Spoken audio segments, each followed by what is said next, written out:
So Pavithra Gowda ಅನ್ನೋ ಒಂದು ಹೆಣ್ಣು ಮಗಳ ಸಹವಾಸವನ್ನ ಮಾಡಿ ಇವತ್ತು ತನ್ನ ಹೆಂಡತಿ ಮಗುವನ್ನು ಅನಾಥರನ್ನಾಗಿ ಮಾಡಿ ಅವರು ಜೈಲಲ್ಲಿ ಕೂರುವಂತಹ ಪರಿಸ್ಥಿತಿ ಬಂದಿದೆ. ಸೊ ಸುಪ್ರೀಂ ಕೋರ್ಟ್ ಅಲ್ಲೂ ಕೂಡ ದರ್ಶನ್ಗೆ ನಿಜವಾಗ್ಲೂ ಬೇಲ್ ಸಿಗುತ್ತೆ, ಅದು ಯಾವುದೇ ಕಾರಣಕ್ಕೂ ರದ್ದಾಗಲ್ಲ ಅಂತ ಹೇಳಿ. ಆದ್ರೆ ಹೈಕೋರ್ಟ್ ಅವರಿಗೆ ಬೇಲ್ ಕೊಡ್ಲಿಕ್ಕೆ ತಗೊಂಡಿರುವಂತಹ ಅಂಶಗಳನ್ನ ಗಮನಿಸಿದಂತಹ ಸುಪ್ರೀಂ ಕೋರ್ಟ್ ಅವತ್ತೇ ಹೈಕೋರ್ಟ್ಗೆ ಛೀಮಾರಿಯನ್ನು ಕೂಡ ಹಾಕಿತ್ತು. ಅದಾದ ನಂತರ ದರ್ಶನ್ ಅವರು ಹೊರಗಡೆ ಬಂದ ಮೇಲೂ ಕೂಡ ತುಂಬಾ ಕೆಟ್ಟ ಘಟನೆಗಳು ನಡೀತು. ನಿಮಗೆಲ್ರಿಗೂ ಕೂಡ ಗೊತ್ತಿರ್ಬೋದು, ದರ್ಶನ್ ಜೈಲಿಂದ ಬಂದ ಮೇಲೆ ಎಲ್ಲ ಸರಿ ಹೋಗುತ್ತೆ ಅಂತ ಹೇಳಿ ಕಾಯ್ತಿದ್ದಂತಹ ಪ್ರತಿಯೊಬ್ಬರಿಗೂ ಕೂಡ ಶಾಕ್ ಆಗುವಂತ ವಿಚಾರಗಳು ನಡೀತು. ಏನಂತ ಹೇಳಿದ್ರೆ, ದರ್ಶನ್ ಅವರು ಬೇಲ್ ತಗೊಳ್ಳಿಕ್ಕೆ ಮೂಲ ಕಾರಣ ಇದ್ದಿದ್ದು ಏನಂತ ಹೇಳಿದ್ರೆ, ಅದು ಅವರಿಗೆ ಸ್ಪೈನಲ್ ಕಾರ್ಡ್ ಇಂಜುರಿ ಆಗಿದೆ, ಅದಕ್ಕೆ ಆಪರೇಷನ್ ಮಾಡ್ಲೇಬೇಕು, ಇಲ್ಲ ಅಂದ್ರೆ ಅವರಿಗೆ ಲಕ್ವ ಹೊಡೆದ್ಬಿಡತ್ತೆ ಅನ್ನೋ ಒಂದು ವಿಚಾರವನ್ನ ಲಾಯರ್ಗಳು ಇಟ್ಟು ಅವರಿಗೆ ಬೇಲನ್ನ ಕೊಡಿಸಿದ್ರು.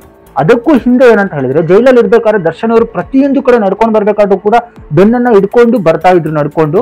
ಸೊ ಆ ವಿಚಾರವಾಗಿ ಲಾಯರ್ ಅವರು ಒಂದು ನೋಟಿಸ್ ಅನ್ನ ಮಾಡ್ಬಿಟ್ಟು ಸಿಕ್ಕಾಪಟ್ಟೆ ವಾದವನ್ನ ಮಾಡ್ಬಿಟ್ಟು ಹೈಕೋರ್ಟ್ ಇಂದ ಬೇಲನ್ನ ತಗೊಂಡ್ರು. ಆ ಬೇಲಿನ ಮುಖಾಂತರ ಹೊರಗಡೆ ಬಂದಿರುವಂತಹ ದರ್ಶನ್ ಅವರು ಯಾವತ್ತೂ ಕೂಡ ಒಂದು ದಿನಾನು ಆಸ್ಪತ್ರೆ ಕಡೆ ಹೋಗ್ಲೇ ಇಲ್ಲ. ಅದ್ರ ಜೊತೆಗೆ ತನ್ನ ಅಭಿಮಾನಿಗಳನ್ನ ಮೀಟ್ ಮಾಡುವಂಥದ್ದು, ಮನೆ ಹತ್ರ ಕರೆಸ್ಕೊಳ್ಳುವಂಥದ್ದು, ಹಾಗೆ ಅಲ್ಲಿ ಇಲ್ಲಿ ಓಡಾಡುವಂಥದ್ದು, ಹಾಗೆ ಸಿನಿಮಾದ ಒಂದು ಶೂಟಿಂಗ್ ಅಂತ ಹೇಳಿ ಆ ದೇಶ ಈ ದೇಶ ಅಂತ ಸುತ್ತುತ್ತಿದ್ದು, ಅದೆಲ್ಲ ಕಡೆ ಒಂದು ಸೈಡ್ ಆದ್ರೆ, ದರ್ಶನ್ ಮಾಡಿದ ಅತ್ಯಂತ ದೊಡ್ಡ ತಪ್ಪು ಏನಂತ ಹೇಳಿದ್ರೆ, ಅವರು ಶೂಟಿಂಗ್ಗೆ ಅಂತ ಬೇರೆ ದೇಶಕ್ಕೆ ಹೋಗಿ ಅಲ್ಲಿ ಕೊಲೆ ಆರೋಪಿಗಳ ಜೊತೆಗೆ ಸೇರ್ಕೊಂಡು ಮೋಜು ಮಸ್ತಿ ಮಾಡೋದಷ್ಟೇ ಅಲ್ಲದೆ ಅವರ ಜೊತೆಗೆ ಫೋಟೋ ಶೂಟ್ ಅನ್ನು ಕೂಡ ಮಾಡಿಸ್ಕೊಂಡು ಅದನ್ನ ತಮ್ಮ ಅಭಿಮಾನಿಗಳು ಹಂಚ್ಕೊಂಡಿರುವಂತಹ ಚಪ್ಪರ್ಗಳು ಅಂತ ಹೇಳಿ ಕರಿತೀನಿ. ಯಾಕಂದ್ರೆ ಇವತ್ತು ದರ್ಶನ್ ಈ ಒಂದು ನೋವನ್ನ ಅನುಭವಿಸ್ಲಿಕ್ಕೆ, ಈ ಜೈಲು ವಾಸನ ಅನುಭವಿಸ್ಲಿಕ್ಕೆ ಮುಖ್ಯ ಕಾರಣಗಳೇ ನೀವುಗಳು. ಹಲವಾರು ಅಭಿಮಾನಿಗಳು ಅವರಿಗೆ ದೇವರಂತೆ ಪೂಜೆ ಮಾಡ್ತೀರಿ, ಅವರನ್ನ ನಾನು ಇಲ್ಲಿ ದ್ವೇಷಿಸ್ತಿಲ್ಲ. ಆದ್ರೆ ಅವರ ಹೆಸರುಗಳನ್ನ ಇಟ್ಕೊಂಡು ಕೆಟ್ಟ ಕೆಲಸಗಳನ್ನ ಮಾಡೋದು, ಹೆಣ್ಣು ಮಕ್ಕಳಿಗೆ ಅಸಹ್ಯ ಮೆಸೇಜ್ಗಳನ್ನ ಮಾಡೋದು, ಇನ್ನೊಬ್ಬ ಹೀರೋಗಳನ್ನ ಟ್ರೋಲ್ ಮಾಡೋದು, ಅವರನ್ನ ಹೆಂಗಸರಾಗಿ ತೋರಿಸುವಂಥದ್ದು, ಇಂತಹ ಕಚಡ ಕೆಲಸಗಳನ್ನ ಮಾಡಿದ್ರಿಂದ ಇವತ್ತು ಅವರ ಹೆಸರು ಕೆಟ್ಟದಾಗಿ ಬಂದಿರೋದ್ರಿಂದ ಪ್ರತಿಯೊಬ್ಬ ಲಾಯರ್ಗಳು ಅವರ ಅಭಿಮಾನಿಗಳು ಹೀಗ್ ಮಾಡ್ತಾರಂತೆ, ಬೇರೆ ಹೀರೋಗಳಿಗೆ ಹೀಗ್ ಮಾಡ್ತಾರಂತೆ, ಅವನು ಕೂಡ ಕೊಲೆ ಆರೋಪಿಗಳ ಜೊತೆಗೆ ಫೋಟೋಗಳನ್ನ ಹೊರಿಸ್ಕೊಂಡು ಬೇರೆ ದೇಶದಲ್ಲಿ ಮೋಜು ಮಸ್ತಿಯನ್ನ ಮಾಡ್ತಿದ್ದಾನೆ, ಯಾವುದೇ ರೀತಿಯಾದಂತಹ ಒಂದು ಆಪರೇಷನ್ ಗಳನ್ನ ಮಾಡಿಸ್ಕೋತಿಲ್ಲ, ಯಾವುದೇ ರೀತಿಯಾದಂತಹ ಆಸ್ಪತ್ರೆಯಲ್ಲಿ ಅಡ್ಮಿಟ್ ಆಗಿಲ್ಲ. ಹೇಳಿದ್ದೇನು, ಈ ಒಂದು ವಾರ ಒಂದು ತಿಂಗಳಲ್ಲಿ ಅವರಿಗೆ ಲಕ್ವಾನೆ ಹೊರಬಿಡುತ್ತೆ ಅಂತ ಹೇಳಿ ಹೊರಗಡೆ ಹೋದವನು ಮೋಜು ಮಸ್ತಿ ಮಾಡ್ತಿದ್ದಾನೆ, ಶೂಟಿಂಗ್ ಮಾಡ್ತಿದ್ದಾನೆ, ದೇವಸ್ಥಾನವನ್ನ ಸುತ್ತಿದ್ದಾನೆ. ಆದ್ರೆ ಆಸ್ಪತ್ರೆಯಲ್ಲಿ ಟ್ರೀಟ್ಮೆಂಟ್ ಎಲ್ಲ ಇದುವರೆಗೂ ತಗೊಂಡಿಲ್ಲ ಅಂತಾನು ಕೂಡ ಅದರಲ್ಲಿ ಹೇಳಲಾಯ್ತು. ಅದೆಲ್ಲ ಒಂದು ಸೈಡ್ ಇಟ್ರು ಈ ಅಭಿಮಾನಿಗಳು ಹಂಚ್ಕೊಂಡು ರೌಡಿಸಮ್ ಗಳನ್ನ ಮಾಡ್ಲಿಕ್ಕೆ ಹೊರಟ್ರಿ. ನಮ್ಮ ಬಾಸ್ ಮಾಡಿದ್ದು ತಪ್ಪಲ್ಲ, ನಮ್ಮ ಬಾಸ್ ಮಾಡಿದ್ ಹೀಗೆ ಹಾಗೆ ಅನ್ಕೊಂಡು ಈ ರಮ್ಯನ ಬಗ್ಗೆ ಹೋಗಿ ಕೆಟ್ಟ ಕಮೆಂಟ್ ಗಳನ್ನ ಹಾಕಿದ್ರು. ಅದು ಎಷ್ಟರ ಮಟ್ಟಿಗೆ ಕೆಟ್ಟದಾಗಿತ್ತು ಅಂದ್ರೆ, ನಿಮಗೆ ಗೊತ್ತಿರ್ಬೋದು, ರಮ್ಯಾ ಅನ್ನೋರು ಒಬ್ರು ಸಂಸದರಾಗಿದ್ದವರು, ಅವರು ಕೇವಲ ನಟಿ ಅನ್ನೋದನ್ನ ನೀವು ಪಕ್ಕಕ್ಕಿಡ್ಬೇಕಾಗತ್ತೆ, ಇಲ್ಲಿ ಸಂಸದರು ಕೂಡ ಆಗಿದ್ರು ಅವರು. ಅಂತಹ ಒಂದು ಮಹಿಳೆಗೆ ನೀವು ಅಷ್ಟು ಅಸಹ್ಯವಾಗಿ ಮೆಸೇಜ್ಗಳನ್ನ ಮಾಡ್ತೀರಾ ಅಂದ್ರೆ, ಕೆಲ ಸಾಮಾನ್ಯ ಜನರಿಗೆ ಇನ್ನು ಎಂತ ಕೆಟ್ಟದಾಗಿ ಮೆಸೇಜ್ ಮಾಡಬಹುದು ಅಂತ ಹೇಳಿ ನೀವೇ ಯೋಚನೆ ಮಾಡ್ಬೋದು. ಹೀಗೆ ನೀವು ಪವಿತ್ರ ಗೌಡನ ಮೆಸೇಜ್ ಮಾಡ್ದ ಅಂತ ಹೇಳಿ ಅವನು ಹೇಗೆ ಹೊಡೆದು ಸಾಯಿಸ್ಬಿಟ್ರೋ, ಹಾಗೆ ನೀವು ಮಾಡ್ತಿರೋದು ಅದೇ ಕಚಡ ಕೆಲಸ.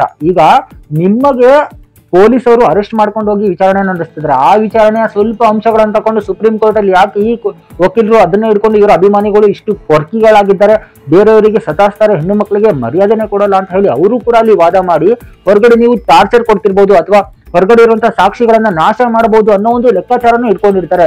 ದರ್ಶನ್ ಅವರು ಈ ಒಂದು ಸಿಚುವೇಶನ್ಗೆ ಬರೋಕ್ಕೆ ನೀವೇ ಕಾರಣ, ನಿಮ್ಮಂತಹ ಲಿಪ್ತ ನನ್ನ ಮಕ್ಕಳು, ಲಫಂಗ ನನ್ನ ಮಕ್ಕಳು, ಚಪ್ಪರ್ ನನ್ನ ಮಕ್ಕಳೇ ಕಾರಣ. ದರ್ಶನ್ನ ಸ್ವತಃ ಅವರ ಅಭಿಮಾನಿಗಳು, ಕೆಲವು ಅಭಿಮಾನಿಗಳೇ ಜೈಲಿಗೆ ಹಾಕ್ಸಿದ್ದು, ಜೈಲಲ್ಲಿ ಮುದ್ದೆ ಮುರ್ಲಿಕ್ಕೆ ಅವರ ಅಭಿಮಾನಿಗಳು, ಕೆಲವು ಅಭಿಮಾನಿಗಳೇ ಕಾರಣ.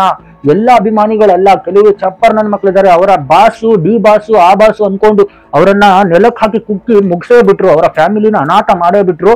ಕೊನೆಗೂ ಈ ನನ್ನ ಮಕ್ಕಳಿಗೆ ಮಾಡಿದಂತಹ ಸಹಾಯಕ್ಕೆ ದರ್ಶನ್ ಇವತ್ತು ಬೆಲೆಯನ್ನು ತರಬೇಕಾಯ್ತು. ಯಾಕಂತ ಹೇಳಿದ್ರೆ, ನಿಮ್ಮಂತಹ ಲೋಫರ್ಗಳನ್ನ, ನಿಮ್ಮಂತಹ ಚಪ್ಪರ್ಗಳನ್ನ ಅಭಿಮಾನಿಗಳಾಗಿ ಪಡ್ಕೊಂಡಿದ್ದು ಅವರ ದುರದೃಷ್ಟ ಅನ್ನೋಕೆ ನಾನು ಇಷ್ಟಪಡ್ತೀನಿ.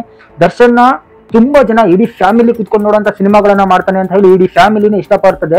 ಅದ್ರ ಮುಖಾಂತರ ಈಗೀಗ ಬಂದಿರುವಂತಹ ಮೊನ್ನೆ ದೊಡ್ಡರಾಗಿರುವಂತಹ ಲೋಫರ್ಗಳು, ಲಫಂಗಗಳು ಎಲ್ಲಾನು ದರ್ಶನ್ ಕೂಡಿಸ್ಕೊಂಡು ಅವರ ಹೆಸರುಗಳನ್ನ ಹಾಕೊಂಡು ಎಂತೆಂತ ಹಲ್ಕ ಕೆಲಸ ಮಾಡ್ತಿರೋ, ಅವರ ಫೋಟೋಗಳನ್ನ ಬಳಸ್ಕೊಂಡು ಇನ್ನೊಬ್ರಿಗೆ ಕೆಟ್ಟದಾಗಿ ಮೆಸೇಜ್ ಮಾಡೋದು, ಅವರ ಡಿ ಬಾಸ್ ಅನ್ನೋ ಒಂದು ಹೆಸರನ್ನ ಬಳಸ್ಕೊಂಡು ಕೆಟ್ಟದಾಗಿ ಮೆಸೇಜ್ ಮಾಡೋದು, ಇನ್ನೊಬ್ಬ ಹೀರೋಗೆ ಹಿಯಾ ಇಳಿಸೋದು, ಇನ್ನೊಬ್ಬ ಹೀರೋಗೆ ಗಂಡಸಿರೋದನ್ನ ಹೆಂಗಸು ಮುಖಗಳು ಹಾಕ್ಬಿಡೋದು, ಆಮೇಲೆ ಬೇರೆ ಜೆಂಡರ್ನ ತೋರಿಸುವಂಥದ್ದು, ಅವರ ಮಕ್ಕಳನ್ನು ಕೂಡ ಬಿಟ್ಟಿಲ್ಲ ನೀವು. ಅಂತಹ ಕೆಟ್ಟದಾಗಿಂತ ರೀತಿಯಲ್ಲಿ ಟ್ರೋಲ್ಗಳನ್ನ ಮಾಡಿದ್ರಿ.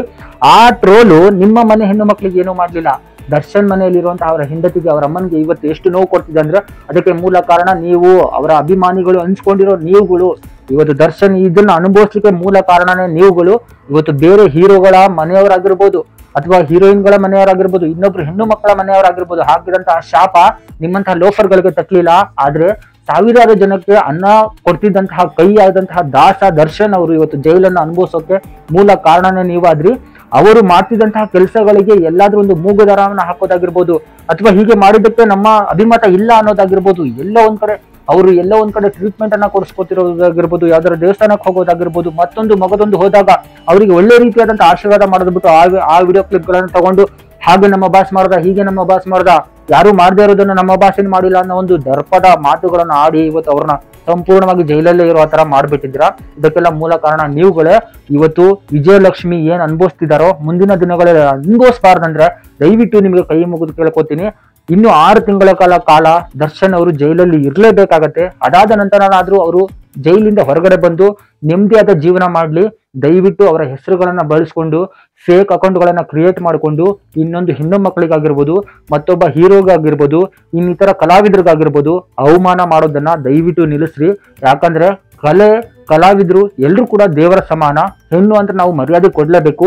ದರ್ಶನ್ ಅವರು ಎಷ್ಟೋ ಸಿನಿಮಾಗಳಲ್ಲಿ ಹೆಣ್ಣಿಗೆ ಕೊಟ್ಟಿರುವಂತ ಮರ್ಯಾದೆಗಳನ್ನ ನೋಡ್ಕೊಂಡು ನೀವುಗಳು ಕೂಡ ಅದನ್ನೇ ಕಲಿತೀರಾ ಅನ್ಕೊಂಡ್ರೆ ಕೇವಲ ಅವರ ಭಾಷಿಸಮ್ ಅನ್ನ ಮಾತ್ರ ಕಲ್ಕೊಂಡಿದ್ದೀರಾ ಅಷ್ಟೇ.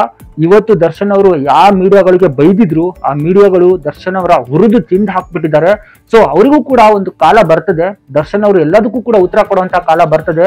ಇವತ್ತು ಯಾರ್ಯಾರು ಮೀಡಿಯಾದವರು ನಿಮಗೆ ಬಾಯಿಗೆ ಬಂದಂತೆ ನಿಮ್ಮ ಬಾಯಿ ಚಪಲಕ್ಕೆ ಏನೇನು ಕೆಟ್ಟದಾಗಿ ಅವರ ಬಗ್ಗೆ ಮಾತಾಡ್ತಿದ್ದೀರೋ ನೀವು ನೋಡಿರೋ ತರಾನೇ ಊಹಿಸ್ಕೊಂಡು ಈಗ ವಿಡಿಯೋನ ಒಂದು ಬೇರೆ ಪ್ರಕರಣವನ್ನ ತಗೊಂಡು ನೀವ್ ಹೇಗೆ ಮಾತಾಡ್ತಿದ್ದೀರೋ ನೀವುಗಳು ಕೂಡ ಕೆಲವೊಂದು ಊಹಿಸ್ಕೊಂಡು ಅವರ ಮೇಲೆ ಏನೇನು ಅಪರಾಧಗಳನ್ನ ಮಾಡ್ತಿದ್ದೀರೋ ಮುಂದಿನ ದಿನಗಳಲ್ಲಿ ಅವುಗಳನ್ನ ಬಡ್ಡಿ ಸಮೇತ ದರ್ಶನ್ ಬಂದು ಕೊಡುವಂತದ್ದು ಖಾಯಮಾಗಿದೆ. ಮುಂದಿನ ದಿನಗಳಲ್ಲಿ ದರ್ಶನ್ ಅವರು ಕೇವಲ ಚಿತ್ರರಂಗದಲ್ಲೇ ಇರ್ತಾರೋ ಅಥವಾ ಬೇರೆ ಕಡೆನೂ ಹೋಗ್ತಾರೋ ಅಂತ ಹೇಳಿ ಕಾದು ನೋಡ್ಬೇಕು. ಅವರು ನನ್ನ ಪ್ರಕಾರ ಬೇರೆ ಕಡೆ ಹೋಗ್ಬೇಕು. ಇಲ್ಲಿ ಏನೇನು ತಪ್ಪುಗಳಾಗಿದೆ, ಯಾರ್ಯಾರಿಗೆ ಅನ್ಯಾಯಗಳಾಗಿದೆ ಎಲ್ಲರಿಗೂ ಕೂಡ ಸಮಾನವಾದ ಪಾಲನ್ನ ಹೊರಗಡೆ ಬಂದು ಅವ್ರಿಗೆ ಕೊಡ್ಬೇಕು ಅಂತ ಹೇಳಿ ನಾನು ಕೇಳ್ಕೊತೀನಿ. ಅವರ ಅಭಿಮಾನಿಗಳಿಗೆ ಯಾರಿಗಾದ್ರೂ ಬೇಜಾರಾಗಿದ್ರೆ ಕ್ಷಮೆ ಇರ್ಲಿ. ಆದ್ರೆ ನನಗೂ ಕೂಡ ದರ್ಶನ್ ಇವತ್ತು ಜೈಲಿಗೆ ಹೋಗಿದ್ದು ಸಿಕ್ಕಾಪಟ್ಟೆ ಬೇಜಾರಾಗಿದೆ. ಅದಕ್ಕೋಸ್ಕರ ಈ ವಿಡಿಯೋನ ಮಾಡಿದೆ. ಇನ್ನಿತರ ಯಾರೇ ಆಗಿರ್ಬೋದು, ನನ್ನ ಬಗ್ಗೆ ನಿಮಗೆ ಏನನ್ಸುತ್ತೆ ಅಥವಾ ನನಗೆ ಕೆಟ್ಟದಾಗೋ ಒಳ್ಳೇದಾಗೋ ನಿಮಗೆ ಏನಾದ್ರೂ ಅನ್ನಿಸ್ಲಿ ಅದನ್ನ ಕಮೆಂಟ್ ಮುಖಾಂತರ ತಿಳಿಸಿ. ಹಾಗೆ ಇನ್ನು ಮುಂದಾದ್ರೂ ದರ್ಶನ್ನ ಬಳಸ್ಕೊಂಡು ಅವನ ಹೆಸರನ್ನ ಬಳಸ್ಕೊಂಡು ಬೇರೆಯವರಿಗೆ ಕೆಟ್ಟದನ್ನ ಬಯಸೋದನ್ನ ಬಿಡಿ. ನಿಮ್ಮನೆ, ನಿಮ್ಮ ಅಪ್ಪ ಅಮ್ಮ, ನಿಮ್ಮ ಮಕ್ಕಳನ್ನ ನೋಡ್ಕೊಳ್ಳಿ. ಅವರು ನಿಯತ್ತಾಗಿದ್ರೆ ಸಾಕು. ದರ್ಶನ್ನ ಬಿಟ್ಕೊಳ್ಳಿ. ದರ್ಶನ್ ಹೇಗೆ ಇವತ್ತು ದರ್ಶನ್ ಡೆವಿಲ್ ಸಿನಿಮಾ ಇನ್ನು ರಿಲೀಸ್ ಏನಾದ್ರೂ ಆದ್ರೆ ಇನ್ನು ಕರ್ನಾಟಕದಲ್ಲಿ ಯಾವ ಸಿನಿಮಾನು ರೆಕಾರ್ಡ್ ಮಾಡಿರಬಾರ್ದು. ಆ ರೆಕಾರ್ಡ್ ಅನ್ನ ಮಾಡುತ್ತೆ ಅನ್ನೋದು ನನಗೆ 100% ನಂಬಿಕೆ ಇದೆ. ಡೆವಿಲ್ ಸಿನಿಮಾ ಕನ್ನಡ ಇಂಡಸ್ಟ್ರಿಲಿ ಒಂದು ಬೇರೆ ಮಟ್ಟದ ಸಕ್ಸಸ್ ಅನ್ನ ಪಡೆಯೋದ್ರಲ್ಲಿ ಬೇರೆ ಡೌಟೇ ಇಲ್ಲ. ಯಾಕಂತ ಹೇಳಿದ್ರೆ ಈ ಹಿಂದೆ ನೀವು ನೋಡಬಹುದು, ದರ್ಶನ್ ಅವರು ಈ ಹಿಂದೆ ಜೈಲಿಗೆ ಹೋದಾಗ ಸಾರಥಿ ಅನ್ನೋ ಸಿನಿಮಾ ರಿಲೀಸ್ ಆಗಿತ್ತು. ಆ ಸಿನಿಮಾನ ಅವರ ಅಭಿಮಾನಿಗಳು ಹಾಗೂ ಕರ್ನಾಟಕದ ಜನತೆ ಯಾವ ಮಟ್ಟಕ್ಕೆ ಮೆರೆಸಿದ್ರು ಅಂತ ಹೇಳಿ ಈಗ ಡೆವಿಲ್ ಅನ್ನ ಅದಕ್ಕೂ 10 ಪಟ್ಟು ಹೆಚ್ಚಿಗೆ ಮೆರೆಸೋದ್ರಲ್ಲಿ ಯಾವ ಅನುಮಾನನೂ ಕೂಡ ಇಲ್ಲ. ಸೊ ಮುಂದಿನ ದಿನಗಳಲ್ಲಿ ದರ್ಶನ್ ಅಭಿಮಾನಿಗಳಿಗೆ ಒಂದೇ ಬಿಡ್ಕೊಳ್ಳೋದು, ಬೇರೆಯವ್ರನ್ನ ನಿಂದಿಸೋದಾಗಿರ್ಬೋದು, ಅವಮಾನ ಮಾಡೋದಾಗಿರ್ಬೋದು ದಯವಿಟ್ಟು ಮಾಡಕ್ ಹೋಗ್ಬೇಡ್ರಿ. ನಿಮಗೆ ಕೈ ಮುಗಿದು ಕೇಳ್ಕೊತೀನಿ. Thank you.